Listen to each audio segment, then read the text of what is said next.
Hi guys! Welcome sa Engineered Math Channel.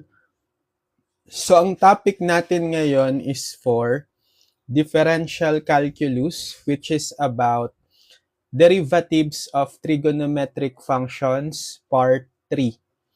So kung hindi nyo pa napapanood yung parts 1 and 2, ililink ko na lang sa description para ma-check nyo muna, para meron na kayong idea or background about the topic. Tutuloy lang natin. Okay, so ito yung mga formula na dapat kabisado nyo kapag nagdi-differentiate tayo ng trigonometric functions. Okay? Tapos kapag x lang, yung nasa loob ng mga trigonometric, sin x, cosine x, tan x, cosecant, secant, cotangent. Tapos kapag yung nasa loob na ng mga trigonometric is u as a function of x, gagamitan nyo na ng chain rule. So, same lang sa formula dito, pero naka-time siya ng du over dx. So, tuloy natin sa part 1 and 2. Umabot tayo sa problem number 30. So, let's have problem number 31. So, find dy over dx pa rin tayo. So, find dy over dx if y is 1/3 secant cube 2x minus secant 2x. Okay, so getting the derivative dy over dx. So since meron tayong dalawang terms, di-differentiate natin term by term. So derivative ng 1/3 secant cube 2x yung una, then minus derivative nung secant 2x. So, by the way, itong 1/3 is constant. Labas na lang natin ng integral. So, ng derivative pala, sorry. So, magiging 1/3 derivative ng secant cube 2x. Okay? So, paano i-derivative yung secant cube 2x? So, i-apply natin yung formula sa power rule doon sa algebraic, chain rule for algebraic, derivative ng algebraic. Kapag meron tayong derivative ng u to the n, where u is a function of x, it is equal to u to the n minus 1 du over dx. So kasi yung secant cube 2x, pwede rin naman natin tong isulat as secant 2x cube, right? So, ano yung u natin? Yung pinaka-base na secant 2x, yung n is yung 3. So, applying this formula para ma-differentiate yung secant 2x cube, bale, so 1/3 times derivative neto, bababa nyo muna yung 3, yung n, tapos copy the u, which is yung secant 2x, and then raise to n minus 1, which is 3 minus 1, then times the derivative ng u, which is yung secant 2x. So, bala na to, 3 minus 1 is 2 na lang. Okay? Tapos, dito naman, minus the derivative ng secant 2x. So, apply na natin yung formula sa chain rule for the derivative ng secant u. Ano yung derivative ng secant u? U is a function of x, secant u tan u times du over dx. So, hindi na siya basta-basta x kasi may coefficient na siya na 2. So, i-consider mo na siya as a function of u, yung 2x. Okay? So, minus the derivative ng secant 2x, bale secant u tan u. So, secant u is 2x, tan u 2x din, and then times the derivative ng u, which is yung 2x. Okay? Yan. So, magiging, eto, 1/3 times 3, cancel na yung 3. So, secant, gawin ko na tong secant squared 2x. Tapos, times the derivative ng second 2x. So, same lang dito. Right? So, same lang na ito, bale, second 2x tan 2x times the derivative of 2x. And then, minus second 2x tan 2x, ito na tayo times the derivative ng 2x. Ang derivative ng 2x is, so yung 2 constant copy, times the derivative ng x na 1, so 2 times 1 or 2.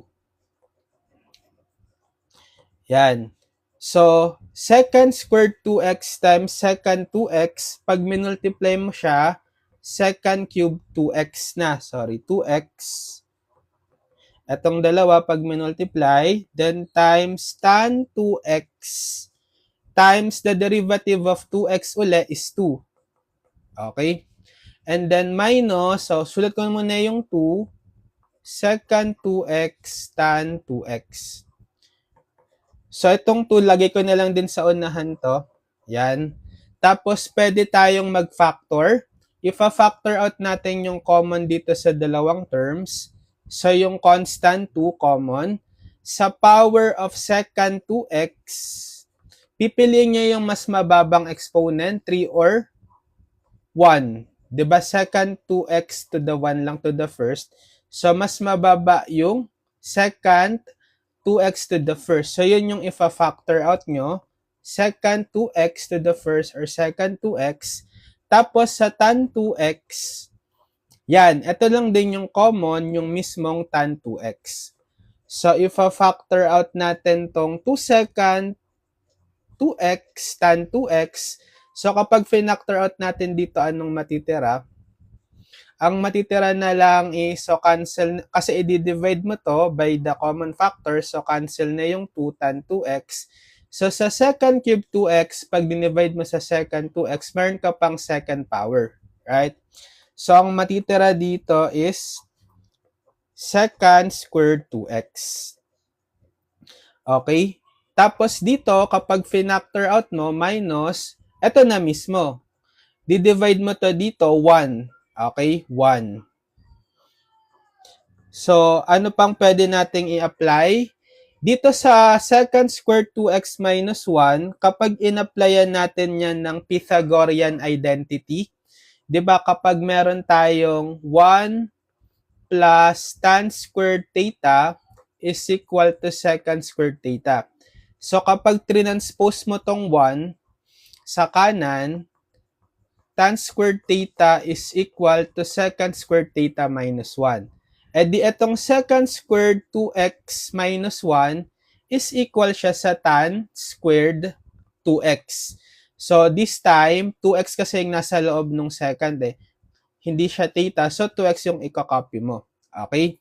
So, magiging 2 second 2x tan 2x times tan squared 2x na siya.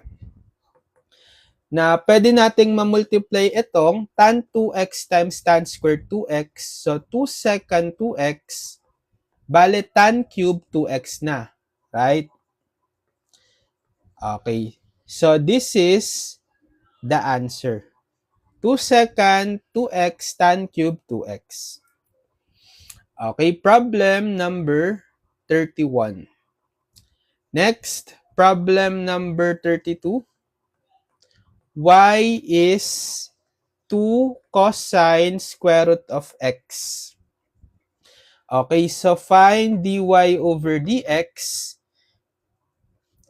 So, yung 2 constant, gigilid mo na lang, times the derivative ng yung pinaka-main function, cosine square root of x.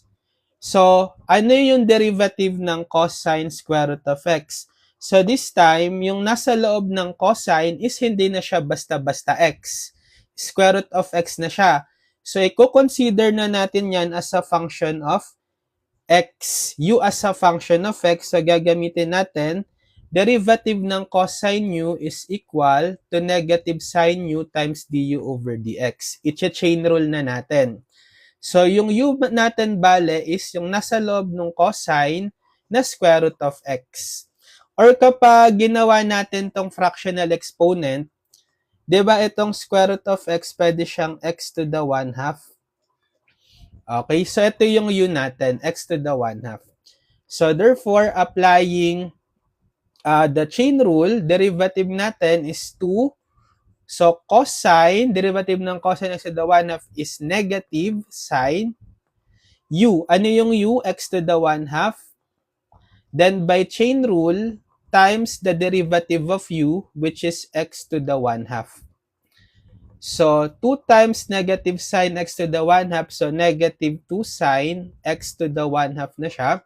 Then, ano ang derivative ng x to the 1/2? Power rule. Diba? Yung naturo natin sa power rule, bababa yung 1/2, tapos copy yung x, base x, and then raise to 1/2 minus 1.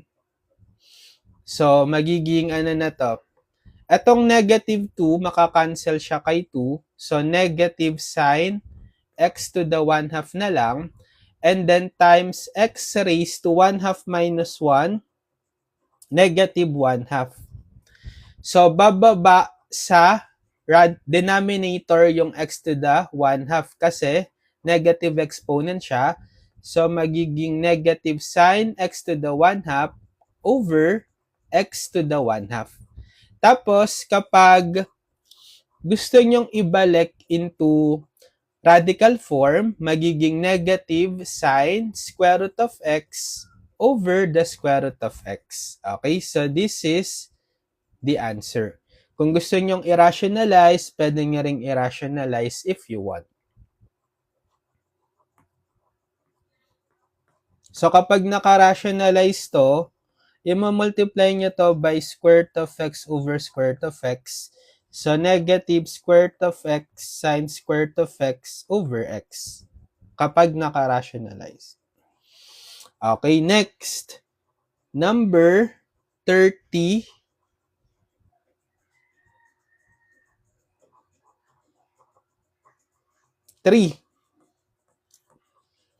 For number 33, y is square root of 3 sine x.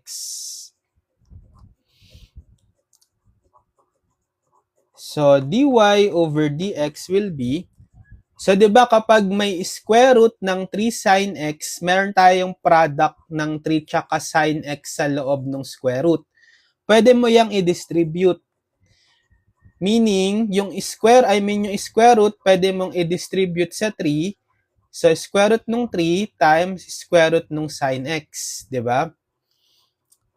Tapos, dahil yung square root of 3 is considered as constant, ilalabas ko na lang siya ng derivative. So, bali square root ng 3 times the derivative of square root of sine x. Okay? So, kapag may square root, try nyo siyang i-convert to fractional exponent para ma-applyan natin ng power rule. Diba yung square root of x, it means na nakari sa 1/2 yung sine x. Okay? Yan. So, anong formula ang gagamitin natin? Power rule. Yung chain rule for power rule, diba? Derivative ng u to the n, where u is a function of x, is equal to u to the n minus 1 times du over dx. Where yung u natin is yung function of x na base sine x, yung n is the exponent na 1/2. So therefore, we have square root of 3 times the derivative ng sine x to the 1/2, applying the formula. So bababa mo yung n na 1/2, tapos copy yung u, which is sine x, then raise to n minus 1. So, 1/2 minus 1.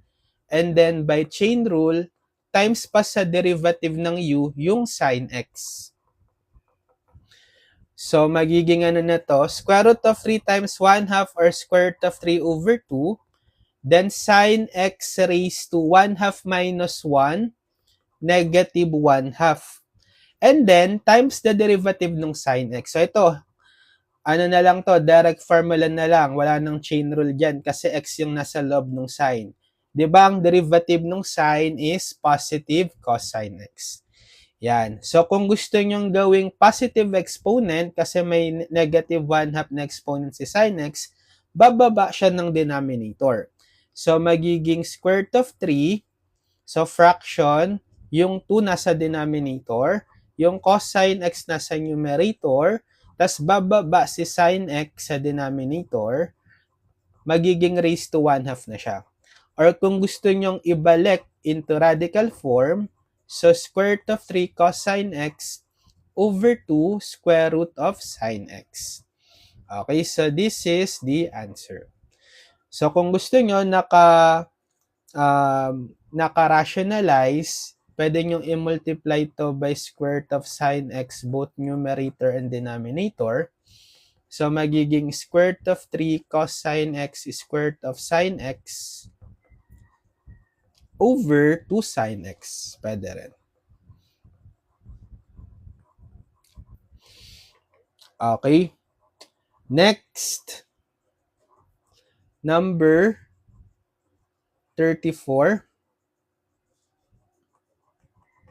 What if y is square root of sin x over 1 minus sin x?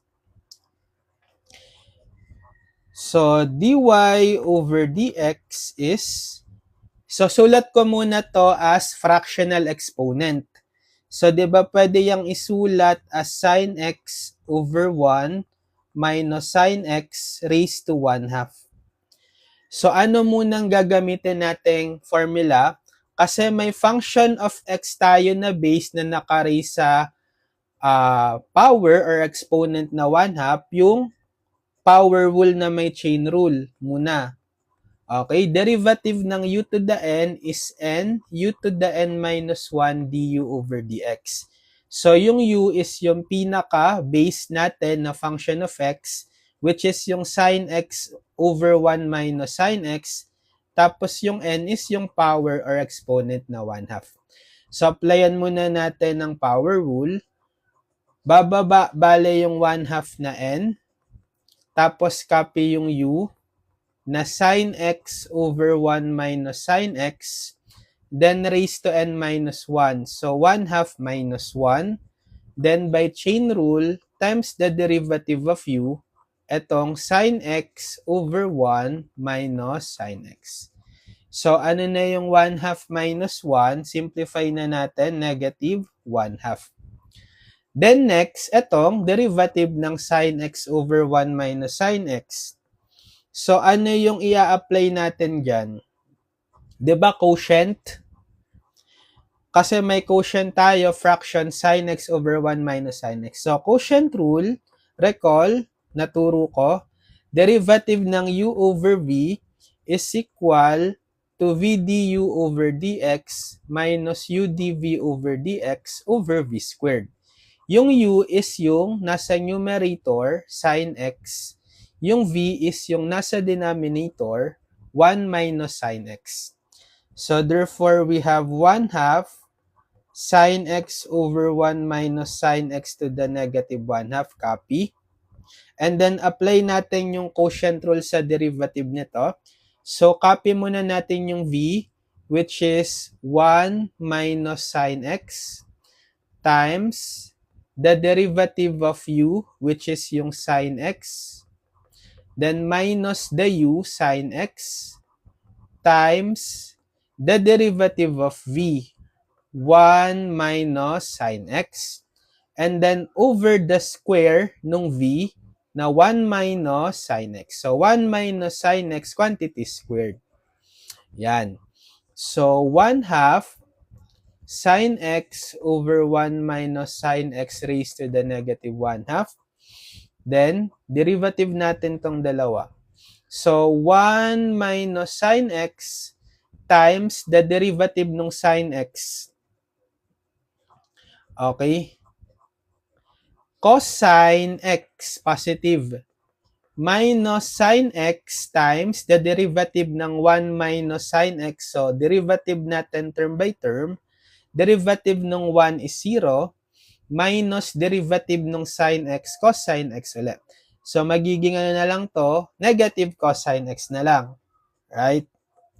Then, over 1 minus sin x is squared. So, 1 half sine x over 1 minus sine x to the negative 1 half. So, didistribute natin itong cosine x. So, 1 times cosine x, then negative sine x times cosine x, negative sine x cosine x.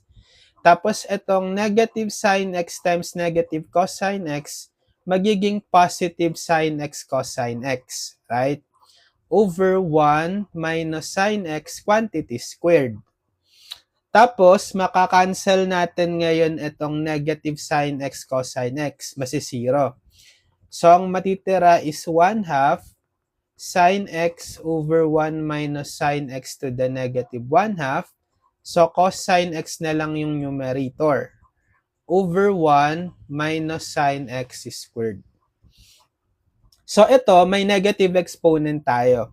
Ang gagawin natin, gagawin ko siyang positive exponent. So, ang mangyayari, 1 half, di ba pag gagawin nyo tong positive exponent, marireciprocal, bababa sa denominator itong mismong base, 1 over sine x over 1 minus sine x to the 1 half.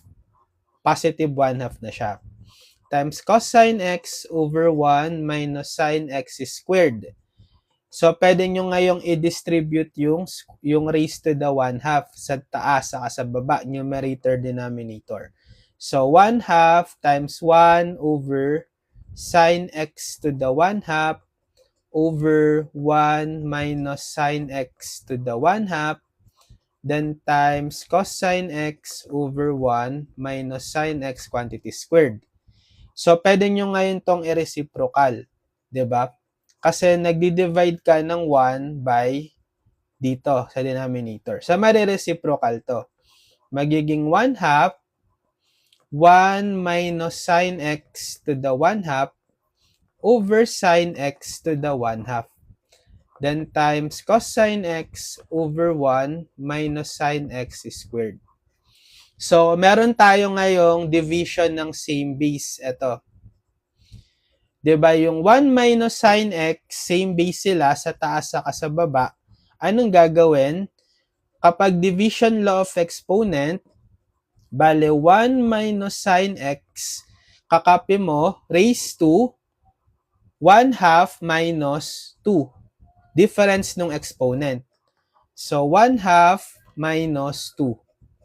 Okay, tapos cosine x, ito may over sine x to the 1 half. So, wala na tong 1 minus sine x kasi division law of exponent na natin. So, ano ngayon yung 1 half minus 2?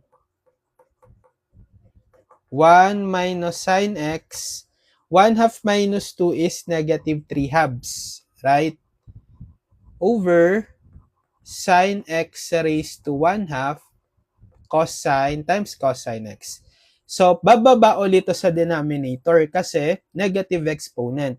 So, magiging 1 half, bale, times 1 over sine x raised to 1 half, 1 minus sine x raised to 3 halves. Tapos, times cosine x. Yan. So, kapag ginawa na natin single fraction, bale ang numerator natin is 1 times 1 times cosine x na lang. Tapos denominator, itong product na nung dalawa. So, 2 sine x to the 1 half, 1 minus sine x to the 3 halves. Okay? So, this is the answer.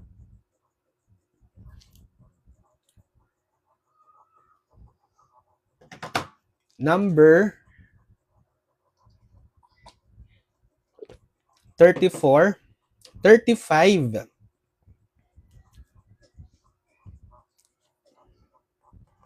Y is square root of cosine x minus 1 over sine x.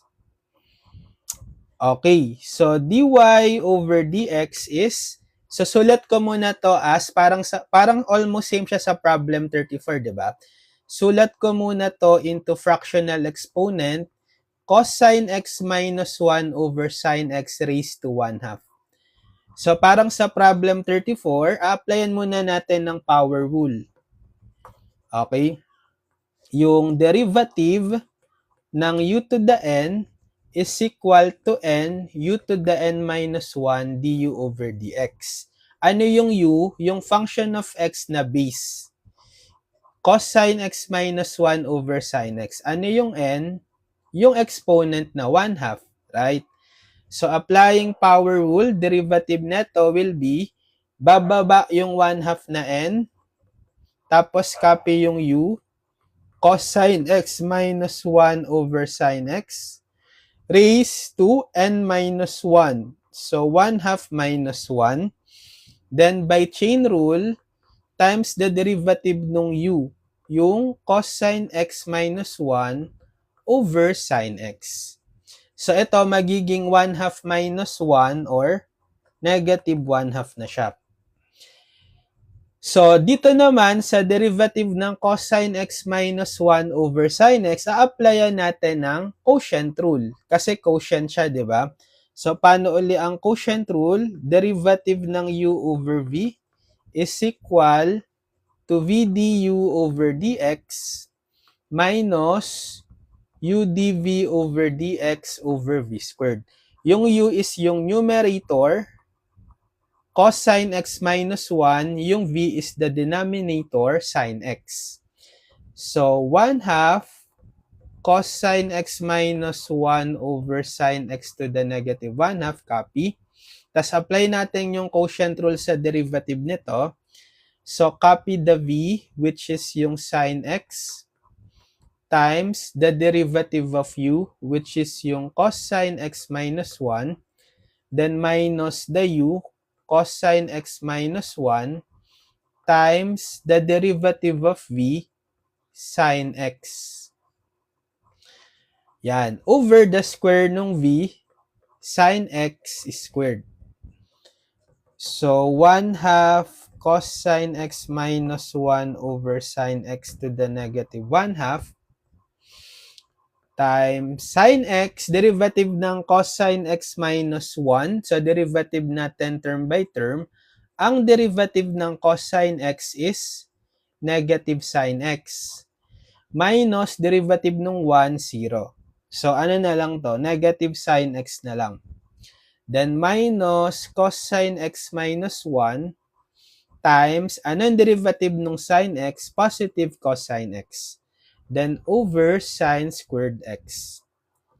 So, 1 half cos sin x minus 1 over sin x to the negative 1 half. Simplify natin tong numerator.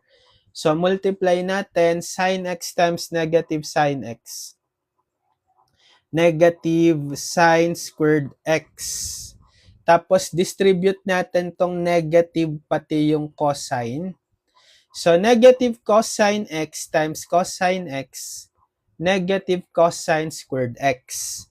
Tapos, negative cosine x times negative 1, positive cosine x, over sine squared x. So, 1 half cosine x minus 1 over sine x to the negative 1 half. Dito sa numerator, napansin nyo, pwede nyong i-factor out si negative kay sine squared x saka cosine squared x para ma-applyan natin yan ng Pythagorean identity, di ba? Magiging negative quantity sine squared x plus cosine squared x na siya. Pag finactor out yung negative. Plus cosine x over sine squared x. Na, by Pythagorean identity, itong sine squared x plus cosine squared x is equal siya sa 1.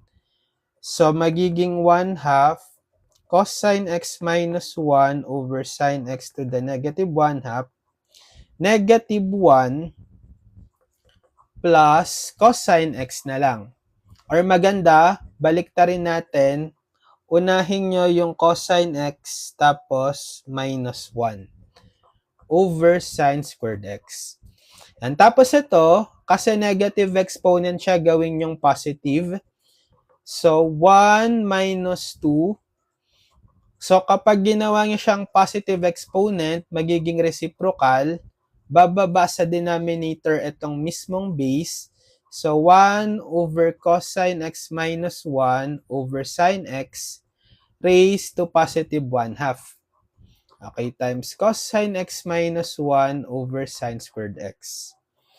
Tapos, i-distribute nyo yung exponent no 1 half sa numerator at denominator. So, 1 half times 1 over cosine x minus 1 to the 1 half over sine x to the 1 half times cosine x minus 1 over sine squared x. So, bale mare-reciprocal to. Okay? Mare-reciprocal kasi naka 1 all over itong fraction. So, 1 half sine x to the 1 half over cosine x minus 1 to the 1 half na siya. Times cosine x minus 1 over sine squared x. Tapos, magdi-divide tayo. Kasi, same base, ito yung sine x, same base, yung cosine x minus 1, same base. Diba? So, anong exponent netong cosine x minus 1, 1? Ito, exponent ni sine 2. So, kapag same base, diba, kakapin nyo yung same base. So, dito muna sa sine x. Same base sila na sine x. So, copy nyo yung same base na sine x.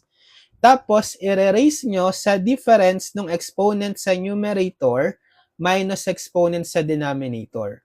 So, 1 half minus 2.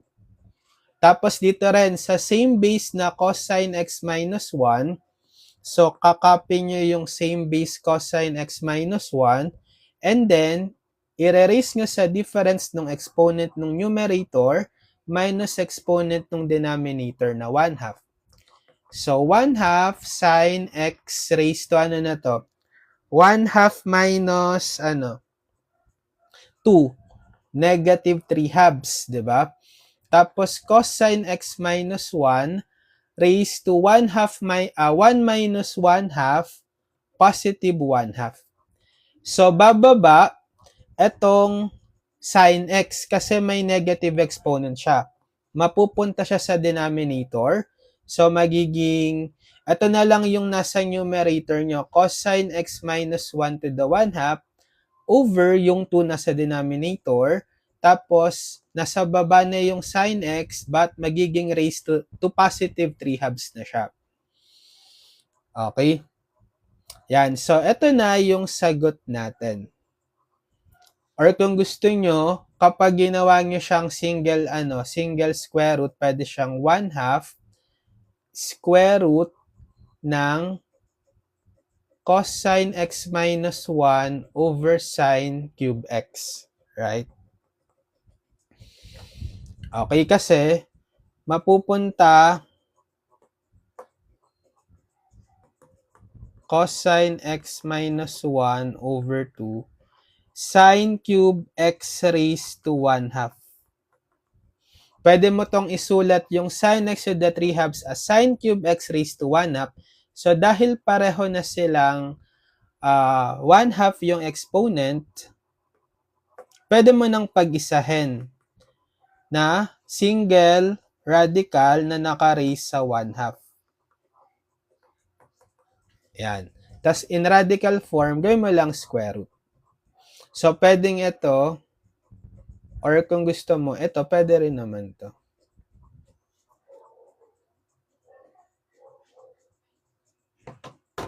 Okay, number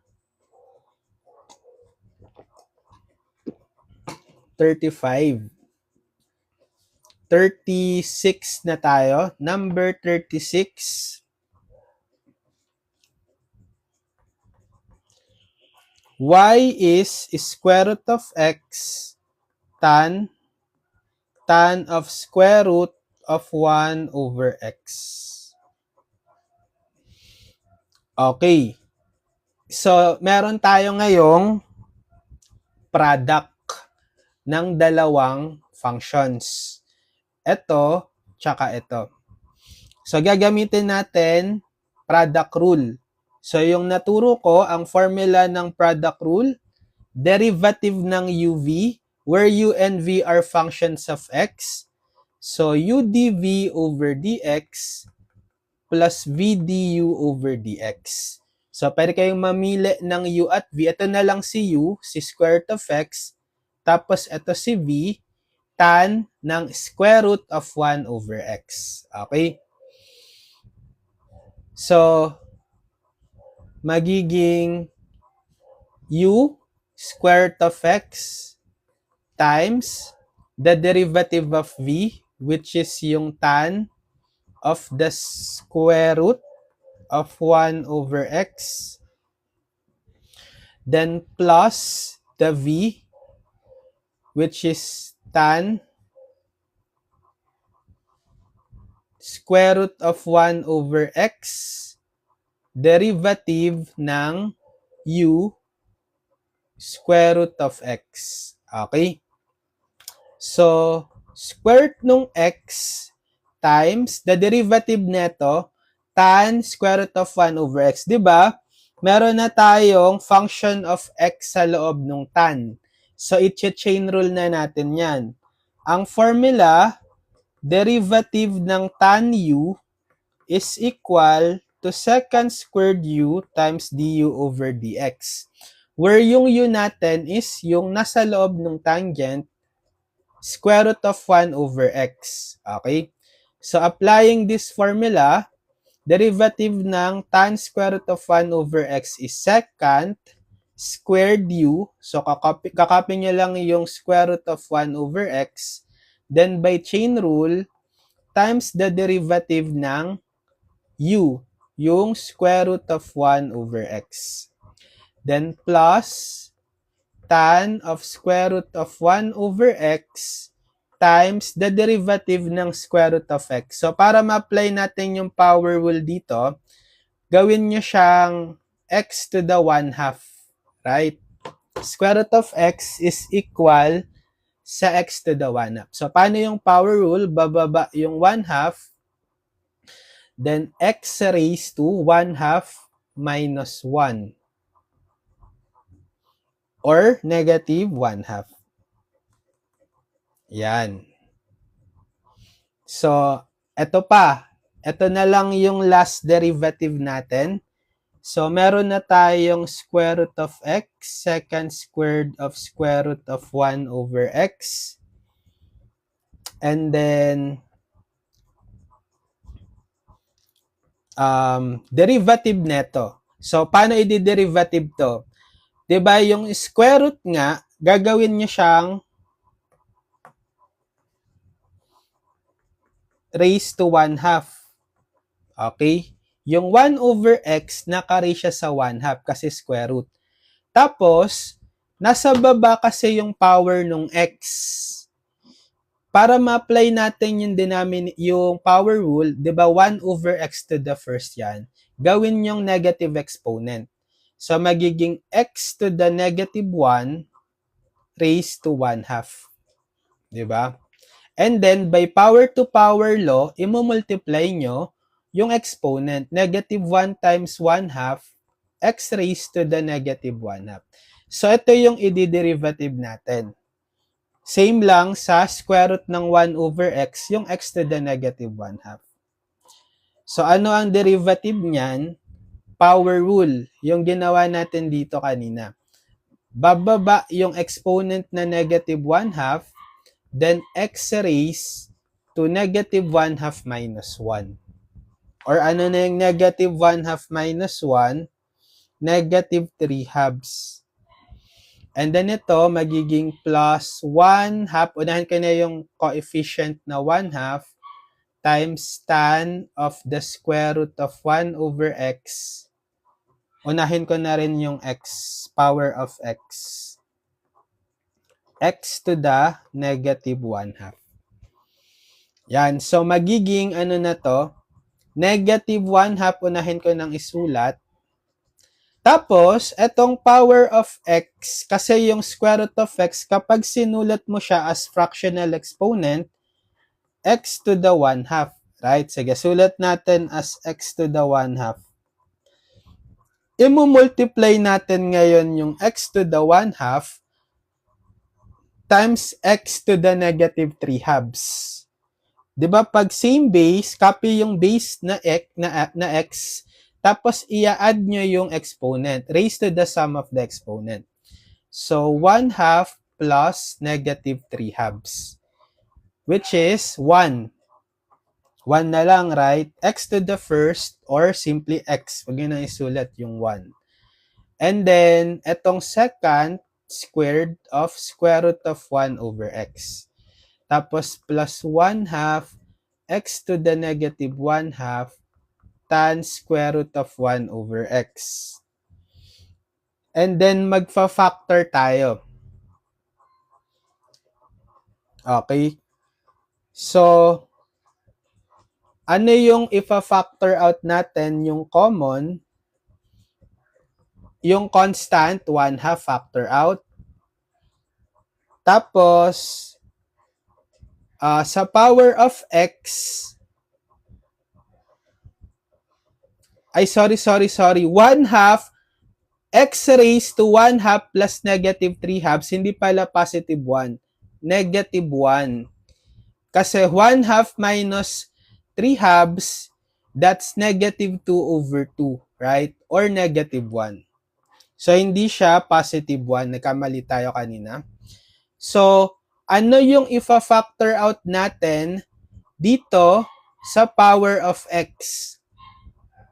So, common siya, di ba? Pipiliin nyo yung mas mababang exponent. Negative 1 or negative 1/2. Mas mababa sa negative 1, di ba? Kay negative 1/2. So, ifa-factor out ko yung negative 1.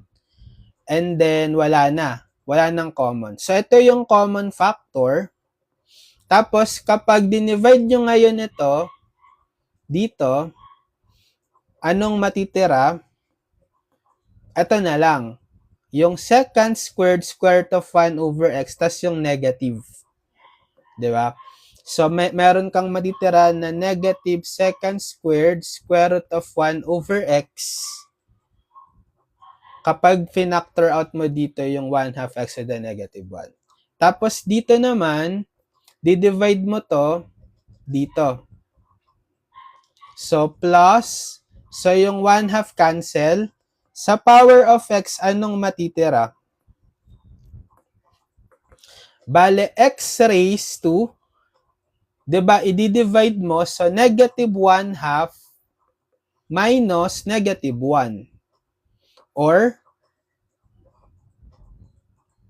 so x to the negative 1/2 minus negative 1, positive 1/2. Right? Kasi negative 1/2 plus 1, positive 1/2. And then, ito, yung tan, matitira din, tan square root of 1 over x. Yan.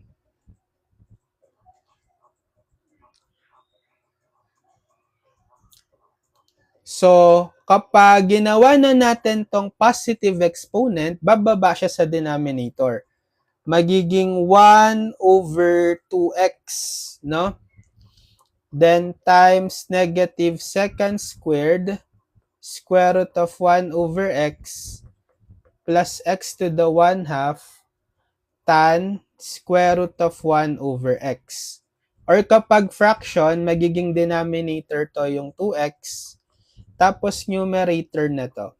Unahin kong sulat ito para positive. X to the 1/2 tan of square root of 1 over x, tas minus second squared square root of 1 over x. Or itong x to the 1/2, pwede nyong isulat as square root of x para lahat naka-radical. So, square root of x tan square root of 1 over x minus second squared of square root of 1 over x over 2x. So, this is the answer.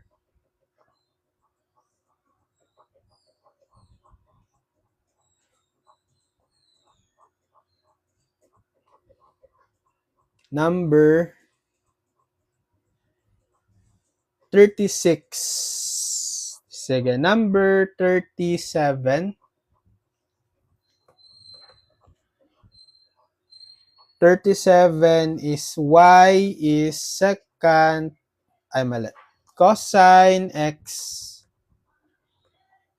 cosine 3x squared plus 1. Ito, madali lang. Na doble, 37. So, chain rule lang agad. Derivative ng cosine u is equal to negative sine u du over dx, di ba? Kasi yung nasa loob mo ng cosine is hindi na siya basta x lang. Function of x na siya na 3x squared plus 1. So, siya yung u. So, kapag in-apply natin yung formula, derivative ng y with respect to x is negative sine u, which is yung 3x squared plus 1, and then chain rule times the derivative ng u, yung 3x squared plus 1. So, negative sine 3x squared plus 1 times derivative ng 3x squared plus 1. So, differentiate natin term by term. Derivative ng 3x squared. So, yung 3 constant copy lang times the derivative ng x squared is 2x. So, 6x na to. Plus the derivative ng 1, 0. So, no need to write the 0, 6x na lang. So, therefore, magiging negative sine 3x squared plus 1 times 6x. Unay mo na isulat yung 6x. So, negative 6x times sine 3x squared plus 1. Okay, so this is the answer. Next, 38. What if y is 38? Y is secant squared x tan squared x. So, meron tayong product. 'Di ba? Secant squared x times tan squared x. Applyan natin ang product rule. Derivative ng uv, again, u and v are functions of x. It is equal to u dv over dx plus v du over dx. So, ito na lang si u, si secant squared x, ito si v, tan squared x, right? So, dy over dx is applying product rule. Copy the u, secant squared x, times derivative ng v na tan squared x, plus copy the v, tan squared x, times derivative ng u, secant squared x. Yan. So, paano i-derivative yung tan squared x saka secant squared x? 'Di ba naka-raise sa 2, pareho yung tan tsaka secant. Anong apply nating formula? Yung power rule. Derivative ng u to the n is n, u to the n minus 1 du over dx. So, ito yung u, tan x, yung n niya is 2. Ganon din dito sa secant squared. So, u niya is secant x, n niya is 2. So, magiging secant squared x times, so bababa yung exponent na n2, tapos copy the u, yung tan x, then raise to n minus 1, so 2 minus 1, then times du over dx, ang u natin yung tan x, right? So, ito 2 minus 1, simplify ko na, 1 na lang. Or no need to write na kapag 1 yung exponent. Plus, so dito naman sa pangalawa, tan squared x times derivative ng secant squared x. So, power rule ulit, bababa yung exponent na 2. And then, copy yung u, secant x, raise to n minus 1, 2 minus 1, times du over dx. So, yung u is yung secant x. So, 2 minus 1, 1 na lang din. Or no need to write na exponent na 1. So, ito na lang, i-derivative na lang natin tong dalawa. So, ito magiging ano na siya, 2, unahin ko na yung 2, tapos tan x second squared x. Ano ang derivative ng tan x? So, wala nang chain rule dito. X na lang yung nasa loob ng tan eh. Ang derivative agad ng tan x is second squared x. Okay? Then, plus, so unahin ko na tong 2, tapos tan squared x, second x. Ano naman ang derivative ng second x? So, ito, x na lang din yung nasa loob ng second. Di na kailangang i-chain rule yan. Ang derivative agad ng second x is second x tan x, di ba? Yan. So, kapag i-multiply pa natin dito sa una, 2 tan x, pwede mong i-multiply yung same base na second x. Second squared x times second squared x. Second to the fourth x na siya. Plus, so dito naman, 2, pwede mong i-multiply yung mga same base, si tan x, pati si second. So, sa tan muna tayo, tan squared x times tan x to the first. 1 plus 2, 3. So, tan cube na siya, tan cube x, tapos, second x times second x, second squared. Second squared x. Yan. Tapos, kapag finactor out natin yung common, so sa constancy 2, pwede nyo i-factor out. Sa power of tan x, pipiliin nyo yung mas mababang exponent. So, di ba ito to the first lang? Ito cube. So, mas mababa yung tan to the first. Ang ipa-factor out ko is tan x. Okay? So, tapos sa second to the fourth x naman, tsaka sa second squared x, ang ipa-factor out natin yung mas mababa, si 2. Second squared x. Yan. So, ito yung common factor. So, kapag dinivide mo ngayon to dito, anong matitira? So, 2 tsaka tan x wala na. Cancel na. 1 na lang pag dinivide. Pero sa second to the fourth, meron ka pang matitirang dalawa. Kasi second to the fourth x divided by second squared x. Tapos, plus, dito naman sa 2 tan cube x second squared x, divide nyo to dito. So, cancel na yung 2, cancel na yung second squared x. Ang matitira na lang is tan cube x divided by tan x, meron ka pang matitirang squared. Di ba? Yan. So, this is the answer.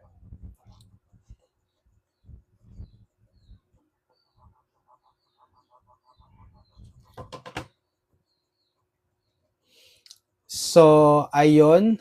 Nakasolve tayo ng 38 problems. Tuloy pa natin. Sige, let's have problem number 4.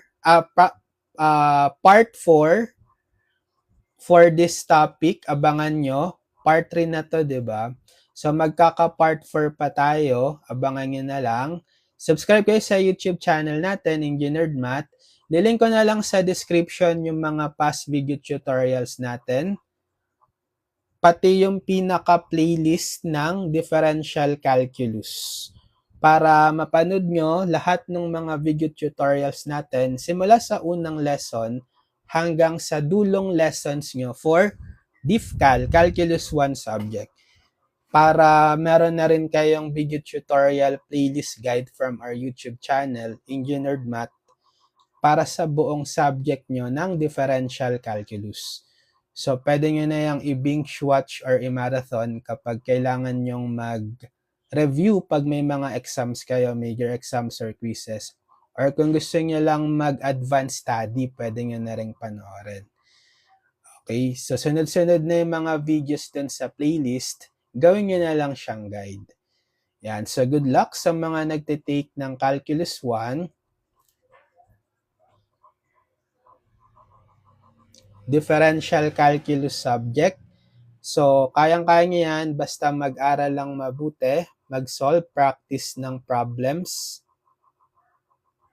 And then, gawin nyo nga lang guide yung video tutorials ko. i-binge watch niya lang yung Differential Calculus playlist. So kapag napanood nyo lahat ng mga videos ko doon sa playlist, Differential Calculus playlist sa YouTube channel natin, Engineered Math, mas malaki na yung chance nyo to pass your Differential Calculus subject. Okay, sige. See you on my next video tutorial. God bless everyone. Bye-bye.